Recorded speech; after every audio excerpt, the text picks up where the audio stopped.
Federation of Direct Selling Associations Ethics Committee. But bottom line, all that set aside, this is a man who has chosen, didn't have to, but has chosen to truly be an advocate for us all, here and abroad.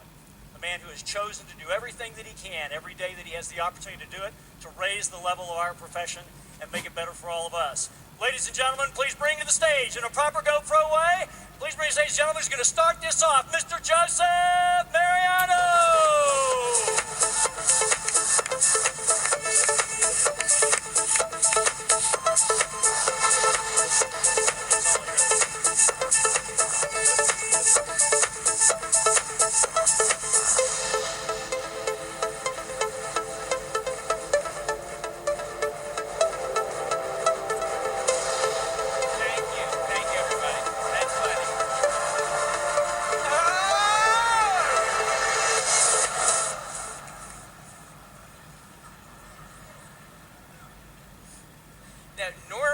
Normally they bring the association guy out to be the buzzkill at the beginning of the meeting, so hopefully I won't do that for you all. You know, actually, when Eric first asked me to come here to Vegas to speak to you all, I thought he wanted me to provide the entertainment and sort of do the Michael Jackson impression.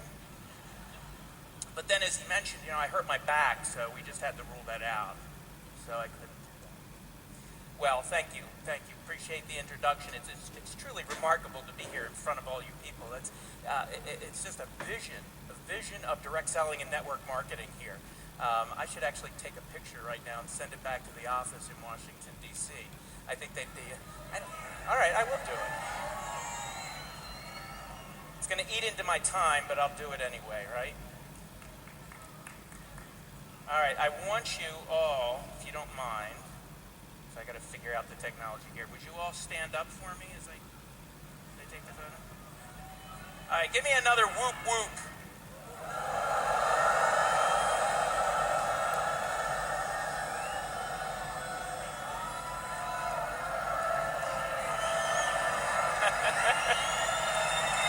This is a video. All right. I have to admit, that's a first for me. I've never done that before. See, you know, we have all this seriousness back in Washington, D.C. The president's speaking tonight and all this, and I'm here. Who could be luckier than me, right? Well, actually, you know, Eric did want me to come and speak to you all and amplify on really some of the things that we saw in that great documentary. So I'll spend a few minutes with you doing that. And hopefully it won't be a buzzkill. Hopefully it will be interesting to all of you. I want to talk to you really about, I guess I'd call it the 3 Ps. First, not surprisingly, is professionalism of this industry and your businesses and what you do in direct selling. And you'll forgive me, I will refer to us as direct selling because after all, I'm from the Direct Selling Association. So I have certain brand awareness that I have to maintain here. The second thing that I want to talk to you, not necessarily in this order, about is policing, self-policing, our behavior in the marketplace and what that means to the professionalism of this very, very significant business model. The third thing, and I'll actually speak about that pretty significantly. Forgive me, I am from Washington. I'm going to talk about politics. Don't groan, because it's actually very, very important to your businesses, to this business model, and to what we do to contribute. But let's talk a little bit about professionalism. What is it that I mean when I talk about professionalism? I think really what we mean is an awareness, a knowledge of your environment. It's important for all of you to know not only your own individual businesses, your own individual companies, but also this magnificent industry that you're a part of. Because when you have a greater appreciation of this business, generally, beyond your little bubble perhaps, then I think you'll be better prepared, better able to sell this business, to talk about this business, to explain it to some of the people who really don't understand it. So I'm going to share a few facts with you about that. I want you to understand your colleagues, the people sitting around you. I want you to understand your competition in the marketplace so that, again, you can better portray the business and the business model. And also part of professionalism is a responsibility to the profession, which ties back to some of the issues with regard to marketplace behavior and ethics that I'd like to talk about as well. First, some discussion here. I was interested to hear Mr. Dent, the economist, talk about Muhammad Yunus. He mentioned him during our panel discussion. This is a Nobel Prize winner in economics who actually joined us at our World Congress of Direct Selling a few years ago.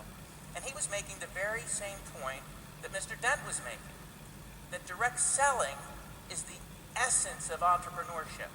It is something that allows all of us to contribute to the well-being of the world around us, our environment.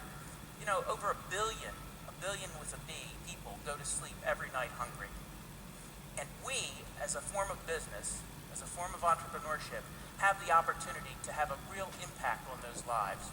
And in fact, direct selling is a worldwide phenomenon right now. As Eric said, there are people from over 100 countries here in Las Vegas joining us at this meeting. And we're in fact doing business in over 120 countries across the world. It's impossible to go anywhere and not find entrepreneurs who are extremely enthusiastic about this business model. There are direct sellers literally paddling down the Amazon River to deliver products to villages there. Can you imagine that? I, in fact, just came back from a meeting in Brazil, and I saw some of these very people who are in the jungles of the Amazon and who are engaged in direct selling. The number 2 market in the world now, behind the United States for direct selling, is China. We are building entrepreneurs in the largest communist nation in the world. Think about that. Japan is the number 3 market for us. Korea is the number 4, and as I mentioned, Brazil is actually number 5. So, remarkable numbers. 96 million people across the world are engaged in the business that you're engaged in. $178 billion in global estimated retail sales. Now that's an environment that I think we all want to be in. In the United States, you saw some of these statistics in the documentary, the number's now actually about 16.7, almost 16.8 million people involved in direct selling in 2013. And the number will grow in 2014, I guarantee you. Last year, 2013, we had the highest level of estimated retail sales ever in the United States attributable to direct selling. $32.7 billion. $32.7 billion. Now, as great as that number is, and you should all feel proud of that because you've contributed to it, it is still a pittance, I suggest to you. That's less than 1% of total retailing in the United States. Less than 1% of total retailing. Now, I'll issue a challenge to all of you in your quest to become even more professional in your marketing activities. If we're less than 1% of total retailing, we could double our sales and still be less than 2%. I think in the next 5 years, we should find ourselves growing, this tipping point that we were talking about before, and find ourselves to be a significant portion of retailing in the United States. Who knows, maybe even the majority form of sales. Are you with me on that? Can you do it? I know it's doable because, in fact, we've done it in particular market segments, product segments. So it's absolutely clear that the entrepreneurship and the products that we offer can, in fact, achieve that number. So that's an element of professionalism. I don't have a lot of time, so I'm going to rush through some of these, forgive me. But I also do want to talk about politics. This is the scary part of it. When I talk about politics, it's really not just politics, it's government and government regulation. You all raised your hands before Susan was talking about how difficult it is to explain network marketing. And you all groaned with recognition when Eric in the documentary talked about pyramid schemes. How often have your businesses been mistaken for pyramid schemes? How often? All the time, right? Well, one of the things that we are very active in doing at the Direct Selling Association in Washington, D.C., and indeed across the country, is battling that concept, that misunderstanding of our marketing method, so that pyramid schemes are accurately defined, are prohibited under the law, and legitimate multi-level marketing, direct selling, network marketing enterprises are understood and clearly allowed under the law. This has been a tough couple of years. There's a lot of misunderstanding right now in the marketplace, and it's driven by a lot of factors, including short-selling investors who have attacked the business model for their own financial gain, and they don't care what the consequences are for you or for other businesses. or even for investors. All they want to do is drive down a particular company or two and therefore walk away with a lot of cash in their pockets. What has this done? This has confused the marketplace and really done a lot of damage to the work that the association and the industry has done over the last 25 years to define pyramid schemes accurately. So right now, what are we doing back in Washington?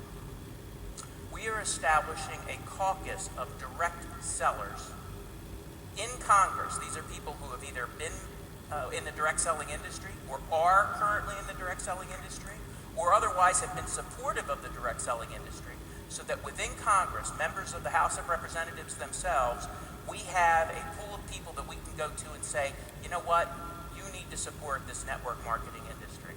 You need to define a pyramid scheme accurately. You need to make sure that our independent contractor status is protected, that these individual salespeople are protected. And then with this new Congress, you will see that established. And how are we doing that? We're doing it with you. You know, with all due respect to the people who own and manage these companies, they are not the story we're selling. The story we're trying to sell is your story, the story of the individual entrepreneur in his or her community, building a business, supporting friends, neighbors, relatives, helping the family with a little bit of extra income, or building a multi-million-dollar business, as some of you are doing. So how do we do that? We are telling your individual story by bringing you all to Washington, D.C. We have a short video that I'd like to run now. If I'm going to ask the folks backstage to see if we could run the video. It's part of something we did just this fall in Washington, D.C. Can we run it?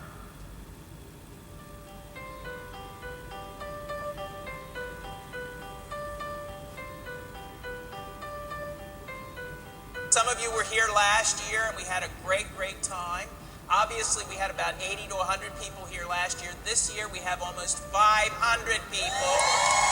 We had just about 435 people join us, and that's ironic because there are 435 members of the House of Representatives. So, in a sense, this is our own direct selling Congress that's come together to deliver this positive message about everything we do in direct selling to help people create a better life. Today, with the DSA Day on the Hill, we really want to emphasize the importance of maintaining our independent contractor status by preserving that we are able to maintain economic viability of our businesses.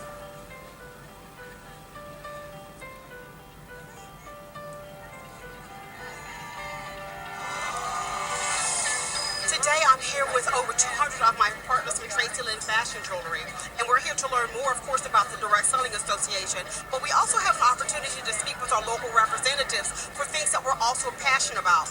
We contribute to the economy. I know some people don't look at it as a real industry, but it's a real industry that's making a significant impact, and so we're here and we're helping others to get financially free and be contributors and great constituents as well.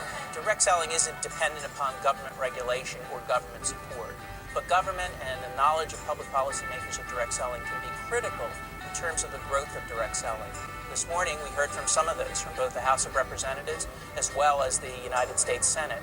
Today was a very exciting day. In the morning, we heard two representatives, one from California, one from Tennessee, and they were great. We're establishing a direct selling caucus made up of representatives from the House of Representatives, from the Congress, of people who are supportive of the industry and want to be supportive of us in the future. How often is it that you get to actually go in and sit down in a congressman's office? People don't realize what we do or understand it, and we really want people to get a better picture of it. Dispels a lot of rumors and a lot of things that are not true about being an independent contractor, about being a direct sales representative. I hope they can just see the value in direct sales, see how it does touch a life, how it can mold a family. The impact that our industry has in our economy is huge. We just need to continue to have the freedom to do our work. We still want the flexibility. We still want to be able to be independent distributors. I love being able to share our stories and sort of put a face with direct selling and let them know what an impact direct sales can have on an individual like me.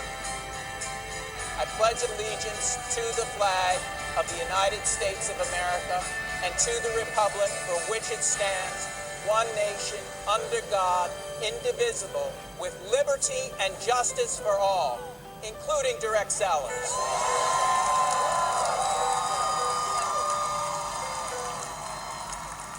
Last year we had 40 people. This year we had 500. Our goal next year is to have 1,000 people walking the halls of Congress telling your stories. Will you be there with us? It's an exciting time. It is a tipping point, and we are at risk, but we have a great opportunity. In fact, last year alone in state legislatures, over 70,000 pieces of legislation were introduced. And typically in any one year, over 100 of those are going to have an impact on your businesses. The independent contractor status of you and the people you recruit, again, the definition of a pyramid scheme or regulation of multi-level marketing, anything you can imagine, the association is there to work on. We need you not only to walk the halls of Congress, but to help us tell the story of direct selling. What I want to talk to you a little bit about is that proclamation and compact, as well as a new organization that we've set up. The proclamation, you saw it there in the video, is something that we wanted to deliver to Congress in the new Congress that comes in January. And we want to show them the stories of the 17 million people who are involved in direct selling. We want to tell them, you can't read this, but we want to tell them how proud we are of this industry, of everything we're doing, and that we are the driving force for change in the American and global economy. And that's why we need that signature of yours. Right now we have about 40,000 people who have signed it, but I'd like to ask all of you as leaders within the industry, that's a long website, but just go to the website of the association, www.dsa.org. Get your field sales folks to sign that proclamation. It takes about 15 seconds. We need 100,000 signatures or more on that proclamation. And if you don't think that will make an impact on the members of Congress, and the administration, and regulators in Washington, D.C., and state legislatures, you're wrong. Because this is what they want to see. Your names, your faces, your stories. Sign that proclamation for us. This other organization that we've just set up, it is a political action organization, and we're gathering funds. Money is the mother's milk of politics, I'm afraid. We are gathering funds so that we can support candidates who support us with so-called independent expenditures. And I urge you to take a look at the background materials for this organization, again called Direct Sellers Empowering America. Go to this website for more information, and if you're so inclined, make a contribution of a few dollars because it will help us, again, support the candidates who are so important to our businesses. I want to talk about the third element here in my last few minutes, and that's the policing element of the industry and the association. Policing really is just a different word for talking about self-regulation and ethics. Eric did such a wonderful job up there in the video, in the documentary, talking about the things that we do so beautifully and do so well, but there are also things that we have to do correctly in the marketplace. We suffer from misimpressions about our business model because in the past, there have been things that have been done incorrectly, and sometimes the enthusiasm of people to recruit others can result in misunderstandings, misrepresentation, and even disappointment. That's why self-regulation of the industry is so important, and it's really at the core of who we are and what we are at DSA. If your companies are not members of the association, you really have to ask why. Because what membership in DSA means is not so much about what we say about those companies, but what the companies say about themselves. What standards of behavior are your companies willing to abide by, to pledge to say we will protect our consumers and we will protect our salespeople? The earnings representations that we make, that you all make, will be based upon documented facts. They won't go too far. If people purchase too much inventory and they want to sell it back to the company, they can do that under our buyback policies, which are mandated under the DSA Code of Ethics. There won't be unfair or deceptive recruiting practices of any type. And indeed, even when it comes to proselyting, Salesforce rating activities, that we're going to do our recruitment in that regard in an ethical way without unfairly denigrating other companies or in fact interfering with the contractual relationships that companies have with their salespeople. It's this self-regulation that we can go to Washington, D.C. and Capitol Hill with. We can go to the Federal Trade Commission and say, these are the standards that our companies have pledged to abide by. These are the standards that our salespeople are abiding by. So any vision or fictional view of the industry that you may have developed over the last 20 or 30 or 50 years, you need to look at the business model today and what these great people in the marketplace have pledged to do. And that is to serve their customers, their Salesforce organizations, and everyone else that they deal with in a fair and honest and ethical manner. And that's what association membership means.